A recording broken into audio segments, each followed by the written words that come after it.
Hey guys, it's Mr. Sheeline here. This is going to be the video for the 5.5 notes concerning empirical formulas and molecular formulas in context of what we've been working with so far in Unit 5. Okay, so this is going to be the last final set of notes for Unit 5, so congratulations, we're almost there to the test to get past this, and so we can move on to some other material using these skills that we have now put together and that we've learned. So, okay.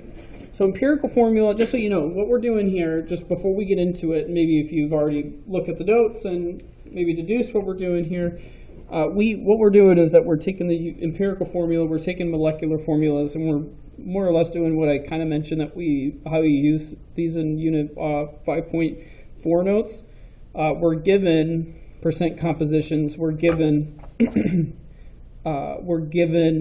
certain information about these guys, and what we're going to do is we're going to assemble the compounds. We're going to figure out what these mystery compounds are, and we're going to figure out how many particles they have. We're going to figure out how many moles they're worth, okay? And so it'll look like this. So just a reminder what an empirical formula is. Remember, this is the lowest whole number ratio of atoms of the elements in a compound. So as an example of it would be CH2O. It would be like NaCl, sodium chloride. It would be like magnesium phosphate, magnesium sulfate. It would be like pretty much, it's what we use for ionically bonded compounds. Okay, it's just the lowest common denominator of the number when it comes to the number of atoms found within the particular compound. Sorry. So what we're going to do here is that we're going to be given a set of information, and we have to, with that set of information, we're going to be asked to find certain things about, or find out certain information about that particular thing. So as an example here, we're going to be asked to create the empirical formula of a compound consisting of 75% carbon and 25% hydrogen. So this is what we're doing here. Okay, we're taking 5.4 ideas, we're taking 5.3 ideas, and we are now putting it all together to make the formulas that we've been naming and that we've been identifying in Unit 4. So let's do that. So okay. First thing that we have to do when we're just given, percent compositions here of these elements, we have to turn them into grams if it's necessary. Now, the easiest thing you can do is simply just put them into grams. We're turning them into grams, we're just estimating what the mass is going to be. So if there's 75% of carbon, we're going to say, well, there's 75 grams of carbon. If there's 25% hydrogen, there's 25 grams of hydrogen, okay? So that's what we're doing there. We're just taking percentages and we're making them into numbers. And then this is what we're going to do. Now we're going to do some conversions, okay? So we're going to then turn our grams into moles, okay? So we're going to say, well, in carbon, I know we're going to use molar mass here. There are 12.0 grams for every mole in carbon, okay? And I know in hydrogen that there's 1.0 grams for every mole, okay? Because remember, it's the molar mass something, this right here that we just found for carbon and hydrogen. Remember, in every 1 mole, there's just whatever the atomic mass is of that particular element. That's all it is, okay? So we're going to take these, and we are now going to just convert. So we're going to take our 75 grams that we used up here, that we made up here. So 75 grams carbon, 25 grams of hydrogen. We're going to convert them using our conversion factor here. So there's, remember, grams, bottom, moles up top, because we're going from grams to moles. So in every 1 mole, there are 12.0 grams of carbon. In hydrogen, in 1 mole, there is, there's 1.0 grams of hydrogen in every 1 mole. Cross those out. grams are gone, and we're left with just moles. 75 divided by 12, 6.25. And then here is going to be 25 moles of hydrogen, and then 6.25 moles of carbon. Okay. Now, we're not done yet. So we've got the number of moles. Now we have to find the number of because again we're trying to assemble this, and that's why if you notice here, if your question is why aren't we keeping sig figs, it's because we're going to eventually just find out the number of atoms. So you want to keep as many sig figs, or you want to keep as many decimals as possible, so you have as accurate of an answer as possible, as you'll see in just a bit. So what you're going to do is you're going to divide by the smallest number of moles to find the number of moles of each type of element. So let's just identify how many moles we have for each. Well, we've got, for carbon, we've got 6.25 moles, okay? And for hydrogen, we have 25 moles. So we've got a lot of moles of hydrogen. So we're going to take the lowest number, and we're going to use that to divide against the largest, or against both of them. So it would look like this. So it's to say that, well, 6.25, we're going to divide that by 6.25. And then we're going to say that, well, there's one atom of carbon. Okay, because 6.25 divided by 6.25 is 1. So we say there's one atom of carbon.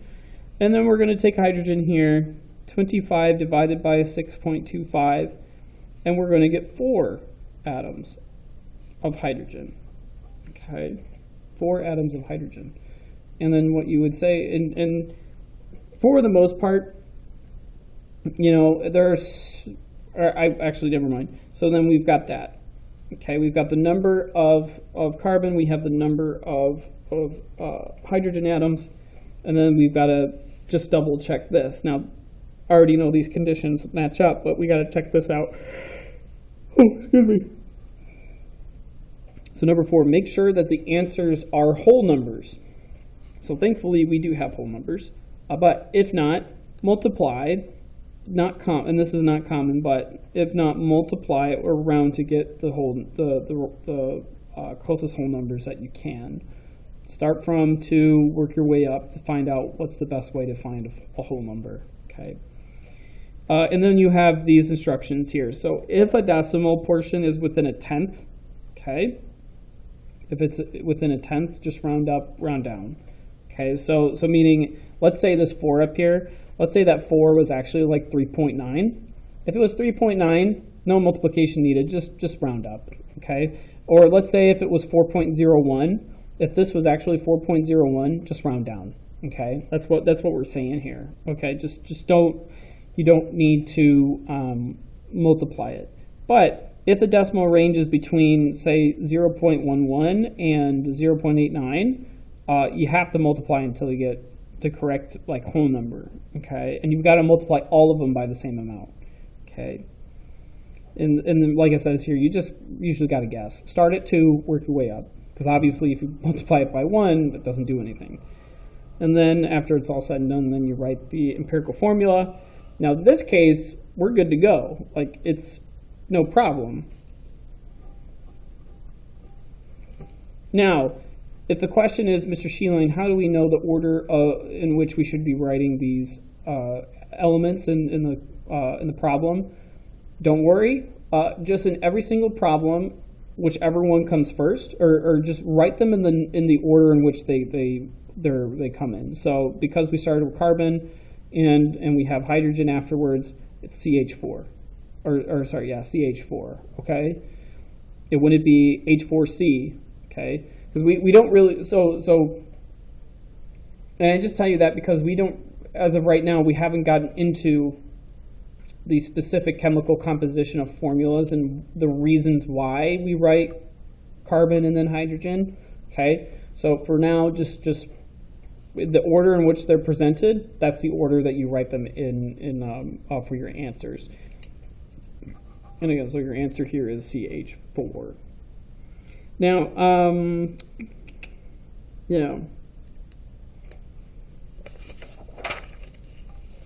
Oh, excuse me.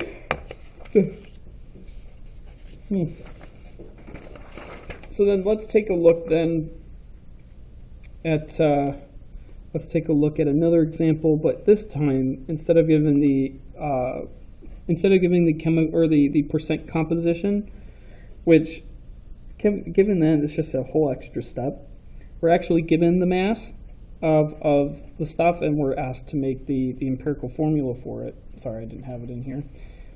So we're going to do that. So they give us exactly what we need, and so what we're going to do is we're going to just straight up convert. So we've got carbon and we've got hydrogen, but first we need to write out the molar mass. Molar mass of carbon, as we know, is 12.0 grams per mole.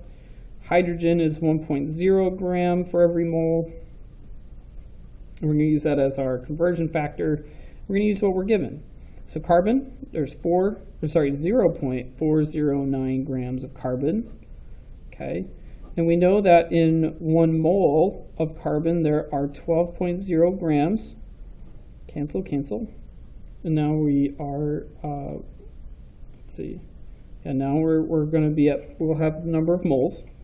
Okay, we'll wait on that just for a second. So let's do hydrogen now. 0.0909 grams of hydrogen over 1 multiplied against the 1 mole. And in every 1 mole there are 1.0 grams of hydrogen. Cancel, cancel.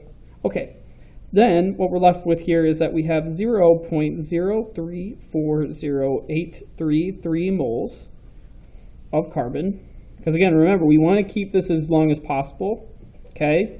Because we want this as accurate, or sorry, as precise as we possibly can.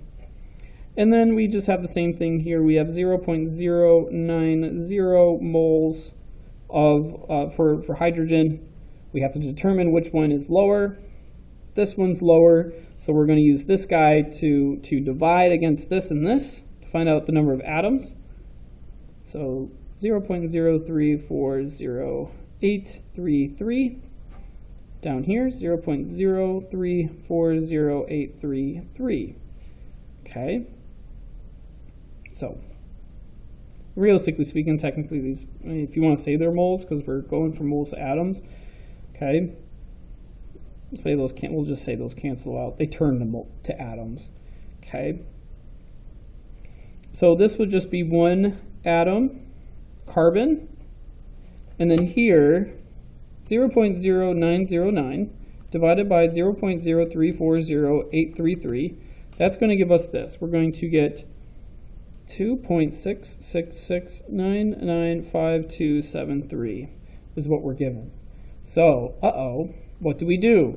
Well, what does it say on the other side? Well, it says here that if our answer is somewhere, like if the decimals are somewhere between 0.11 and 0.89, which this guy definitely is, okay, then we just have to start multiplying until we get a whole number.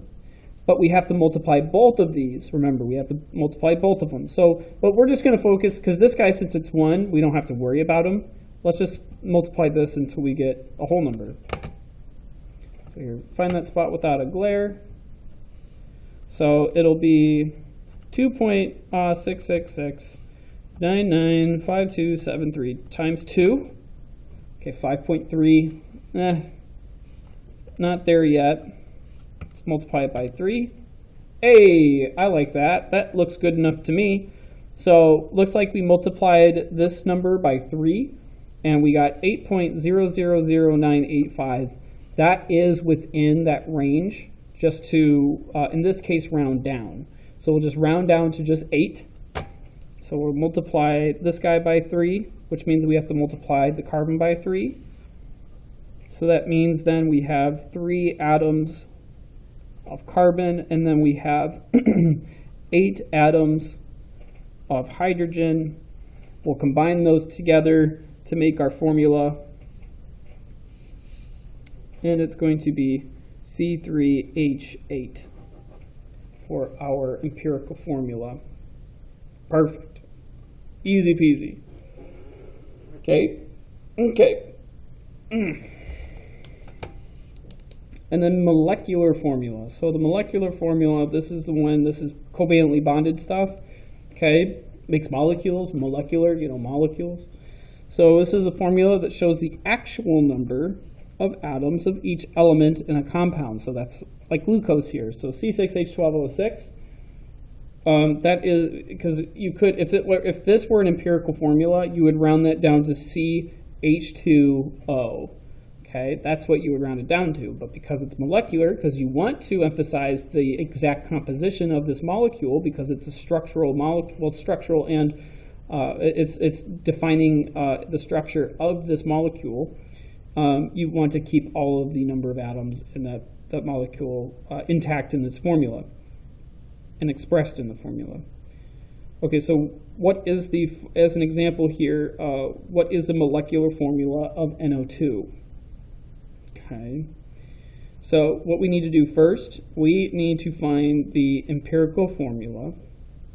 We need to find the empirical formula. So if the empirical formula isn't given, we need to figure it out using all of these. So there will be problems.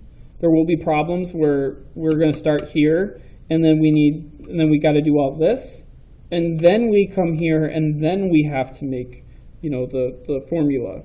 Okay.